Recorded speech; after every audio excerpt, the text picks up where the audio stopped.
السلام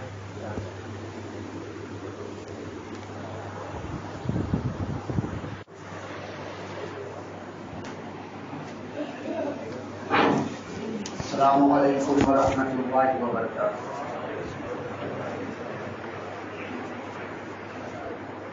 نحمده ونصلي على رسوله الكريم، اما بعد، فاعوذ بالله من الشیطان الرجیم، بسم اللہ الرحمن الرحیم۔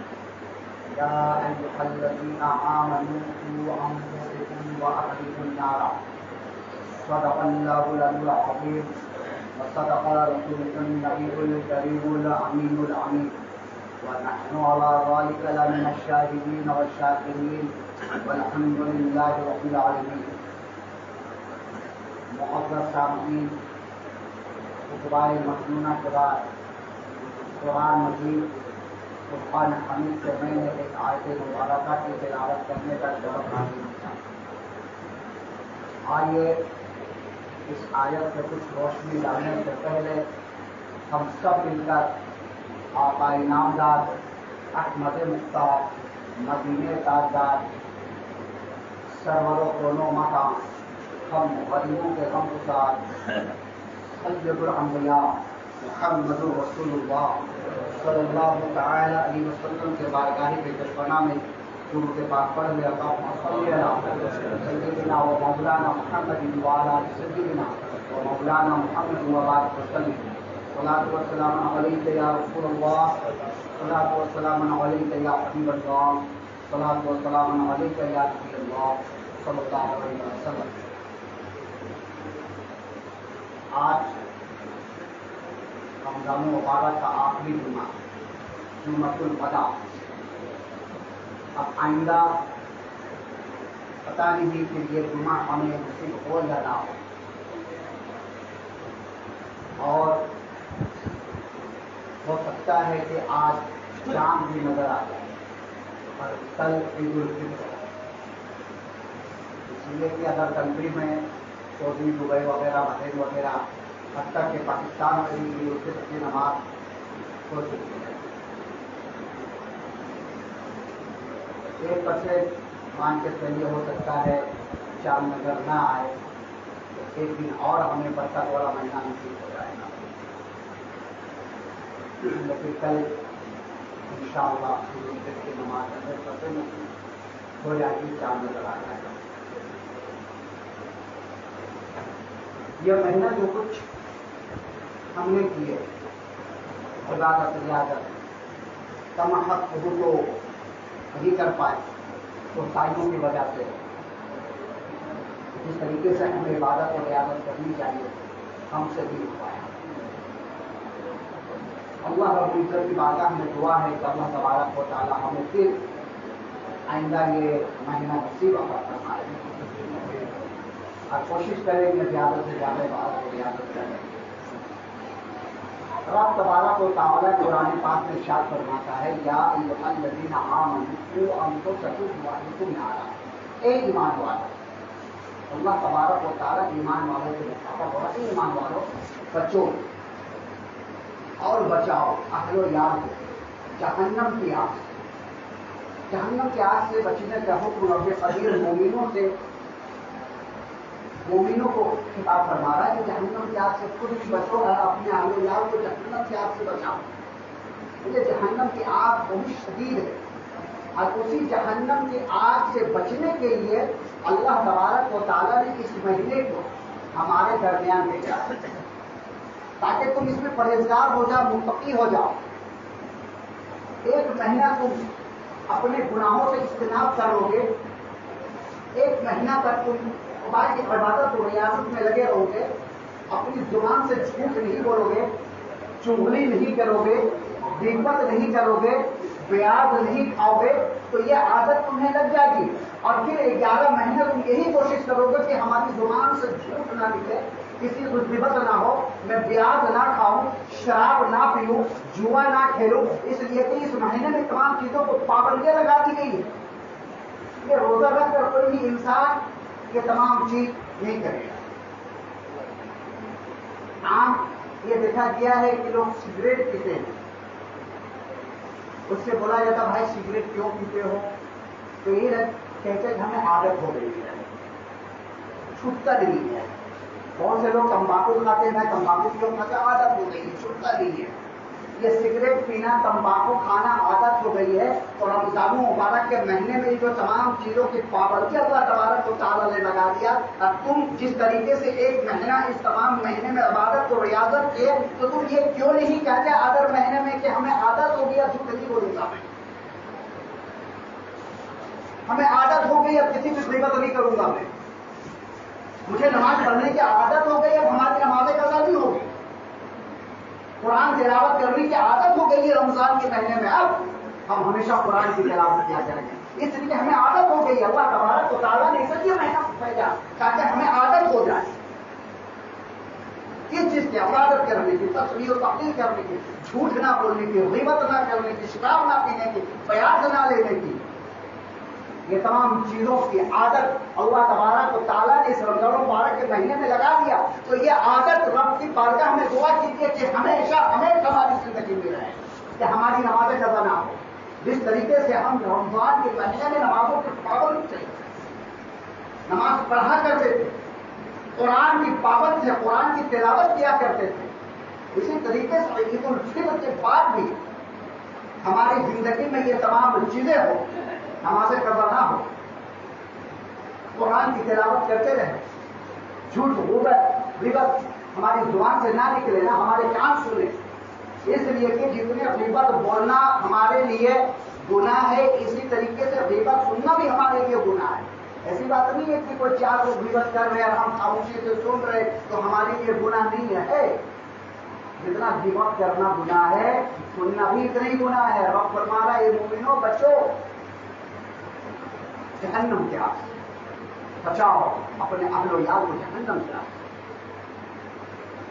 جھوٹ بولنے والا جہنم میں جائے گا، شراب پینے والا جہنم میں جائے گا، پیار کے کاروبار کرنے والا جہنم میں جائے گا، زنا کرنے والا جہنم میں جائے گا، غیبت کرنے والا جہنم میں جائے گا، امانت میں خیانت کرنے والا جہنم میں جائے گا.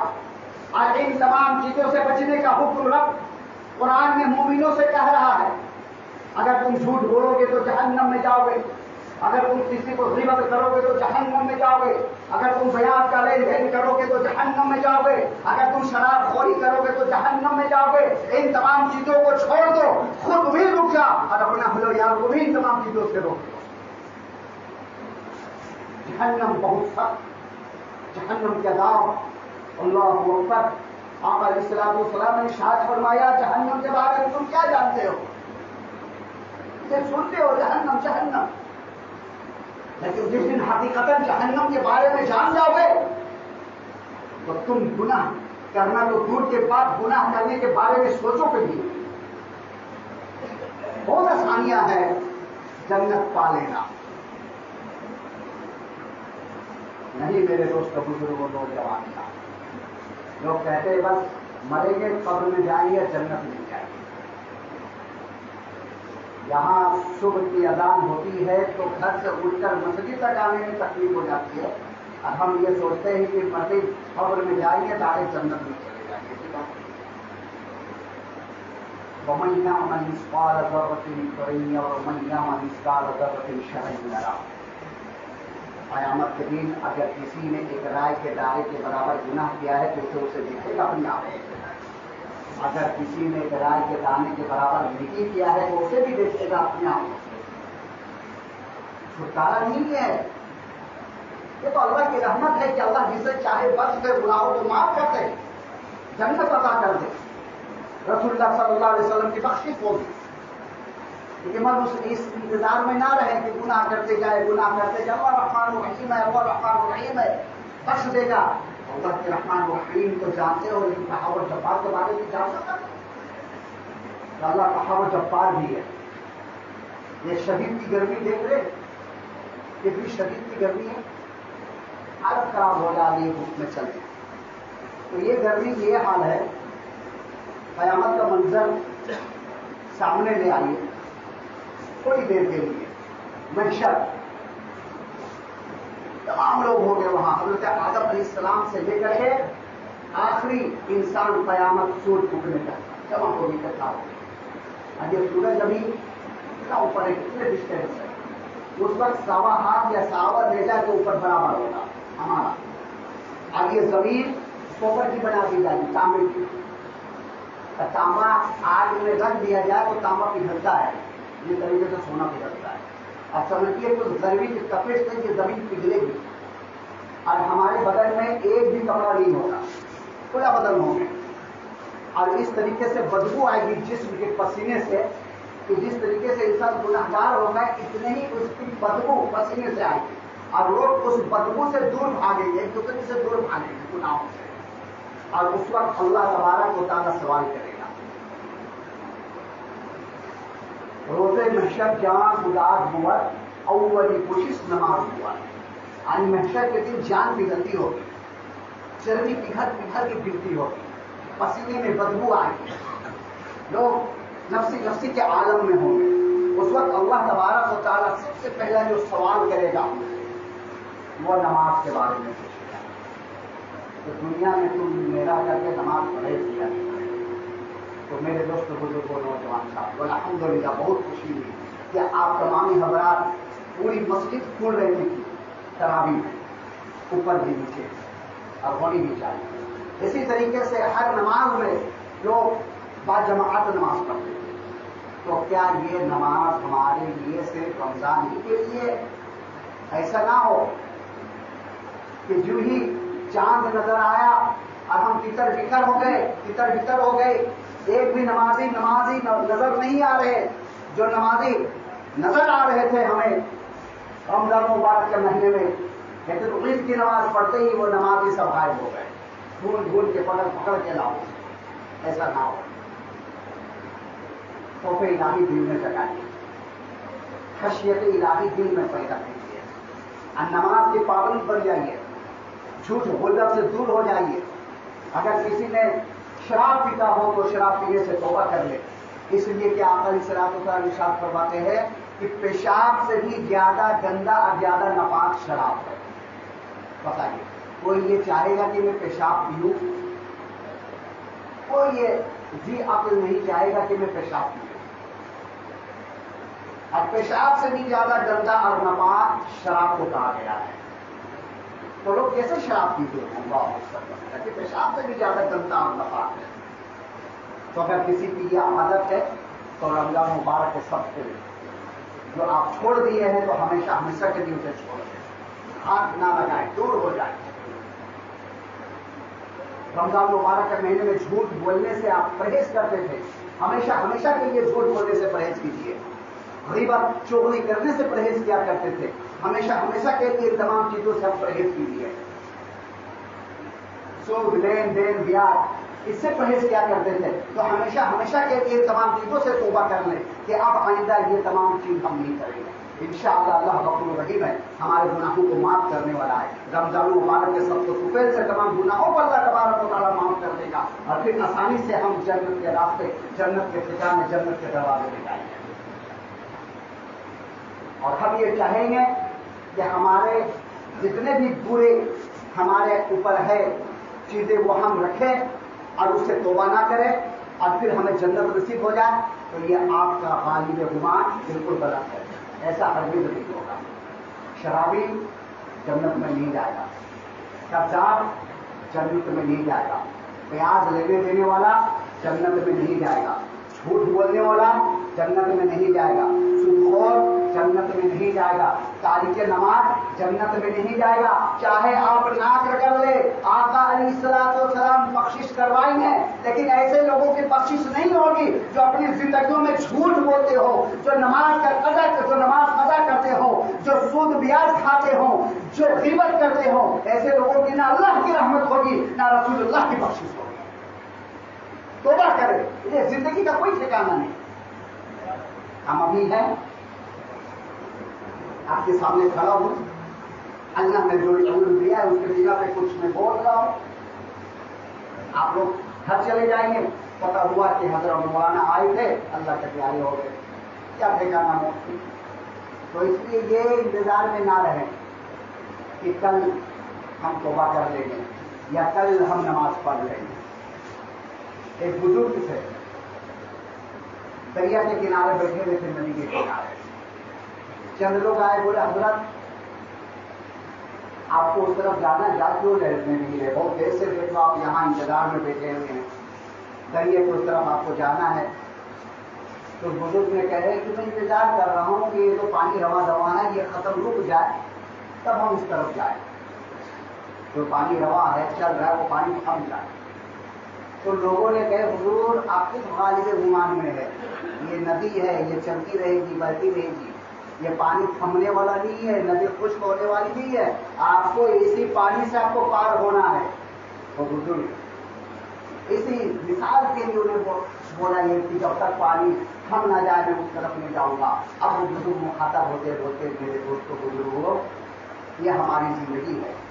ہماری زندگی میں پریشانیاں رہے گی, بیٹوں کی شادی, بیٹوں کی شادی, بیٹیوں کی شادی, زندگی, کمانا کھانا.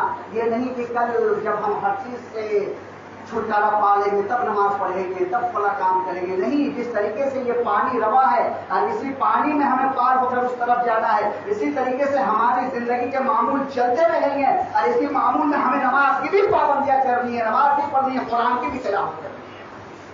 یہ نہیں ہے کہ ہم جب پورا سکون کے ساتھ مرتے دم تک سکون ملنے والا نہیں ہے. زندگی میں آئے ہو تو معمول جو زندگی کی ہے وہ آپ کے ساتھ لگا رہے گا, وہ معمول کبھی ختم ہونے والا نہیں ہے. اور اسی معمول میں رہتے ہوئے کہ ہمیں نماز بھی پڑھنی ہے, قرآن کی تلاوت بھی کرنی ہے, سچ بھی بولنی ہے اور غیبت بھی نہیں کرنی ہے, چغلی بھی نہیں کرنی ہے. بچوں کو بھی تعلیم دینی ہے, علم بہت ضروری ہے. اب مدارس بھی کھلیں گے. ابھی رمضان مبارک کے مہینے میں بہت مدارس بند ہو جاتے ہیں, بچے اپنے گھر چلے جاتے ہیں. کوشش کیجیے مدارس میں بچے کو بھیجنے کے, دینی تعلیم دینے کے لیے. بچیوں کے لیے بھی آج بہت مدارس ہے. دینی تعلیم نہ ہونے کی وجہ سے ہمارے بچے بگڑ رہے ہیں, ہمارے بچے مرتد ہو رہے ہیں, ہمارے بچے اپنے اسلام کے بارے میں نہ جاننے کی وجہ سے نہ جانے کیا کیا خرافات کر رہے ہیں. اگر آپ مدارس میں نہیں بچوں کو بھیجتے, بچوں کو نہیں بھیجتے تو اچھے معلم بٹھائی کر رہے ہیں تاکہ آپ کے بچوں کو اچھے سے اچھے تعلیم دے سکیں. صرف قرآن پڑھنا یہ ہماری زندگی میں نہیں ہے, بلکہ فقہ کی جانکاری ضروری ہے, فقہ کی جانکاری. عالم دین وہ مکمل اس وقت تک نہیں ہوتا جب تک کہ وہ فقہ کی کتابیں نہیں کرتا ہے. جتنی مہارت جس عالم کے اندر فقہ میں ہوتا ہے تو اتنی بڑا وہ عالم کہلاتا ہے. فقہ بہت ضروری ہے. فقہ کی کتابیں یا کتابیں نہیں تو علماء کرام کو بیٹھ کر کے فقہ کی تعلیم لینا بہت ضروری ہے. ان تمام چیزوں کی تعلیمات نہ ہونے کی وجہ سے ہمارے بچے آج بگڑ رہے ہیں, ہماری بچیاں آج مرتد ہو رہی ہیں. اللہ رب العزت ارشاد فرما رہا ہے, یا ایھا الذین آمنوا قوا انفسکم واہلکم نارا, اے ایمان والو بچو اور بچاؤ اپنے اہل و عیال کو جہنم کی آگ سے. اللہ کا حکم ہے جہنم کی آگ سے بچو.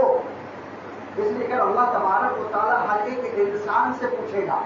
ہر ایک انسان اپنے بیٹے کا کفیل ہے, اپنے گھر والوں کے لیے کفیل ہے. اس سے پوچھا جائے گا کہ تم اپنے بچوں کو ہر چیز کی تعلیم دیے, دین کی تعلیم کیوں نہیں دیے؟ اپنے بچوں کو اچھے اچھے نالج دیے, ڈاکٹر کی ڈگریاں دے دیے, وکیل بنا دیے, بہترین انجینئر بنا دیے, فقہ کی تعلیم کیوں نہیں دی؟ اسلام کی بنیادی چیز کیوں نہیں بتائے اپنے بچوں کو؟ اسلام کی بنیادی چیز کیا ہے؟ کم سے کم بنیادی چیز تو بتاؤ جسے روٹ کہا جاتا ہے. کمپیوٹر ہم سیکھتے تو اس وقت تک ہم کمپیوٹر کا نالج آگے نہیں دے سکتے جب تک کہ کمپیوٹر کے روٹ جو ہوتے ہیں, اس کی بنیادی چیز جو ہوتے ہیں وہ نہ جانتے. ہر چیز کی بنیادی چیز ہوتی ہے. تو اپنے اسلام کی جو بنیادی چیزیں اس کی تو تعلیم دیجیے, اس کی تو تعلیم بچوں کو دیجیے. اگر وہ تعلیمات حاصل کر لیں گے اسلام کے بارے میں, پھر آپ اسے جہاں چاہے وہاں بے جھجک بھیج سکتے تھے. لیکن اس کے دل میں اللہ کے رسول کا خوف ہوگا, ایمان ہوگا, تو ہمارے بچے کبھی مرتد نہیں ہوں گے, کبھی بگڑیں گے کہ نہیں, کبھی حاوی ہوں گے. بہت سے والدین کا یہ شکایت آ رہی ہے کہ آج کل کے جو بچے ہیں جوان ہو رہے ہیں, ماں باپ کا کہنا نہیں مانتے, منمانی کام کرتے ہیں, بولو تو سنتے نہیں. وجہ کیا ہے؟ وجہ یہی ہے کہ اس بچے کو ہم دین کی تعلیم دیں گے کہ جب تک درخت پودا ہے چھوٹا ہے اسے ہم جدھر چاہے ادھر موڑ سکتے ہیں، جیسے چاہے اسے ہم کھڑا کر سکتے ہیں، لیکن جب وہ پودا ایک تنا درخت بن جائے گا موٹا تو پھر ہم اسے کچھ نہیں کر سکتے، نہ ہلا سکتے ہیں نہ ڈلا سکتے ہیں، وہ تنا درخت بن گیا۔ اور جب تک وہ نازک ہے اسے ہم جدھر چاہے ادھر موڑ سکتے ہیں، جیسے چاہے وہ شیپ دے سکتے ہیں، لیکن جب موٹا درخت بن جاتا ہے پیڑ بن جاتا ہے تو پھر اس کے ساتھ ہم کچھ نہیں کر سکتے کاٹنے کے علاوہ۔ تو اسی لیے جب تک آپ کے بچے نوالد ہیں 7 سال 8 سال 10 سال 15 سال ان بچوں کو آپ دینی تعلیم دیں۔ اگر آپ دینی تعلیم دیں گے پھر آپ کی یہ شکایت نہیں رہے کہ ہمارے بچے ہمارے نہیں سنتے ہیں۔ نہ سننے کی وجہ ہی یہی ہے کہ ہم اپنے بچوں کو دین سے دور رکھتے ہیں، دنیاوی ماحول میں ڈھال لیے ہیں۔ آج موبائل بچے دیکھیے، ہمارے پیرنٹس بھی خاص کر ہمارے خواتین اپنے بچوں کو چھوٹے چھوٹے جو بچے ہوتے ہیں موبائل ہاتھ میں پکڑا دیتے ہیں، کام میں لگ جاتی ہے یا کچھ کام میں لگی رہتی ہے یا بزی ہو جاتی ہے تاکہ بچے موبائل میں دیکھتے رہے اور ہمیں تنگ نہ کرے۔ اس سے بچوں کی بھوشیہ فیوچر خراب ہو جائے گی۔ بہت ایسے بچوں کو میں پڑھاتا ہوں دیکھتا ہوں بالکل کارٹون کی طرح رہتے ہیں۔ وجہ یہ ہے کہ کارٹون دیکھ دیکھ کے ان کے جسم میں ان کے خیالات میں کارٹون ہی بھر گیا، ہاتھ یوں ہے تو یوں ہی ہے، سیدھا نہیں کرتے ہیں۔ اس لیے کہ اٹھنا بیٹھنا کھانا پینا موبائل کے علاوہ ہے، اگر کھانا کھا بھی رہے تو ساتھ میں موبائل ہے، کچھ بھی کام کر رہے تو ساتھ میں موبائل ہے۔ یہ موبائل کی زندگی ہو گئی ہے ہماری، کارٹون بن چکا ہے انسان۔ اللہ کے حکم کے مطابق انسان چل ہی نہیں رہا بلکہ ایک الیکٹرانک موبائل کے حکم کے مطابق انسان کام کر رہا ہے۔ ابھی انسان سویا ہوا ہے، جیسے ہی نیند کھلی فوراً ہاتھ جائے گا موبائل میں، کسی کا میسج تو نہیں آیا ہے، اچھی سے نیند بھی نہیں کھلی، آنکھ بھی نہیں کھلی ہے، آنکھ مر کے دیکھیں گے موبائل کو کہ میسج تو نہیں آیا ہے۔ نماز جیسے ختم ہوگی دعا ختم ہو فوراً نکالیں گے دیکھیں ہماری نماز قبول ہوئی یا نہیں، اللہ کی طرف سے میسج آیا یا نہیں۔ یہ کیا معاملہ ہے ہماری زندگی میں؟ پھر ہم کہیں گے ہم ستائے جا رہے ہیں، مارے جا رہے ہیں، ہمارے گھر گزرے جا رہے ہیں، ہماری زندگیوں میں برکت نہیں ہے، ہمارے کاروبار میں برکت نہیں ہے، اتنا کما رہے ہیں، کیا ہو رہا ہے؟ ہوگا نہیں تو کیا ہوگا میرے بھائی؟ ہم اپنی زندگی کو کس موڑ میں لے کر جا رہے ہیں سوچیے نا۔ چھوٹے چھوٹے بچے ننے ننے بچوں کو آپ خراب کرو، زندگی برباد کر رہے ہیں موبائل ہاتھ میں دے کر کے، تھوڑی سی اپنے سہولت کے لیے بچوں کی زندگی برباد کر رہے ہو آپ۔ بچوں کو موبائل سے دور رکھے اگر بچوں کی زندگی صحیح سلامت چاہتے ہیں، ورنہ پھر یہی شکایت رہے گی کہ بڑے ہو کر بچے ہمارے لیے چھوڑ رہے ہیں۔ جو پوری زندگی 10 سال 15 سال موبائل میں زندگی گزارے، موبائل کے مطابق اپنی زندگی کو سنوارے، موبائل کے مطابق اپنی اٹھنا بیٹھنا چلنا پھرنا موبائل کے مطابق کر لیں، تو پھر آپ آگے چل کے کہو گے کہ یہ بچے ہمارے مطابق چلے، ہم جو بولے وہ سنیں، بولے وہ بچے سنیں گے آپ کے یا موبائل کے سنیں گے؟ موبائل کام کی چیز ہے، جب کام کی ضرورت آپ موبائل ہے، بچوں کی کام ہے ہی نہیں موبائل میں۔ 7 سال 8 سال 1 سال 2 سال 6 مہینے، یہاں تک کہ 6 مہینے کے بچے کو 5 مہینے موبائل دینا، ان کے پاس موبائل کی کیا ضرورت ہے؟ 6 مہینے بچوں کے پاس، 1 سال بچوں کے پاس، 2 سال بچوں کے پاس، 3 سال بچوں کے پاس، اس کو موبائل کی کیا ضرورت ہے؟ وہ موبائل کے بارے میں جانتا ہی کیا ہے وہ بچہ؟ 6 مہینے کا بچہ ہے، 1 سال کا بچہ ہے، 2 سال کا بچہ ہے، 3 سال کا بچہ ہے، اس کے ہاتھ میں موبائل کیوں ہے؟ کیا وجہ ہے کہ اس کا کیا وہ بزنس کا کام کر رہا ہے یا کسی سے کال میں بات کر رہا ہے یا اور کچھ کام کر رہا ہے وہ موبائل میں؟ جو 3 سال 4 سال 5 سال کے بچوں کے ہاتھ میں موبائل آپ دیے ہو، ان بچوں کی زندگی آپ خراب کر رہے ہو۔ یہ نہ سمجھو کہ آپ موبائل لے کے بہت اچھے کام کر رہے نہیں، بلکہ ان کے بھوش ان کی فیوچر آپ برباد کر رہے ہو، خراب کر رہے ہو۔ کڑوی بات ہے لیکن آپ جا کر تنہائی میں سوچنا کہ ہم اپنی بچوں کی زندگی بنا رہے ہیں یا خراب کر رہے ہیں۔ بچوں اور بچاؤ کیا؟ اور آج ہمارے مسلمان بچے کیوں برباد ہو رہے ہیں معلوم ہے؟ بہت بے شرمندگی کی بات ہے لیکن بولنا بھی پڑتا ہے، لکھنے کی بھی ضرورت ہے، آپ سے بول دو جو آپ کو جو چیز آپ کو دیکھنا سامنے آدمی رہتا ہے۔ آپ علیہ السلام ارشاد فرماتے ہیں کہ ایک وقت ایسا آئے گا اس زمانے کے بارے میں کہ جس نے اپنی نظروں کی حفاظت کر لیا وہی سب سے بڑا ولی ہوگا، جو اپنی نظروں کی حفاظت کر لیا۔ آج بتائیے ہم اپنی نظر کی حفاظت کر سکتے؟ ہرگز نہیں کر سکتے اپنی نظر کی حفاظت۔ آقا نے یہ نہیں فرمایا کہ جو 5 وقت نمازی ہوگا وہ ولی ہوگا،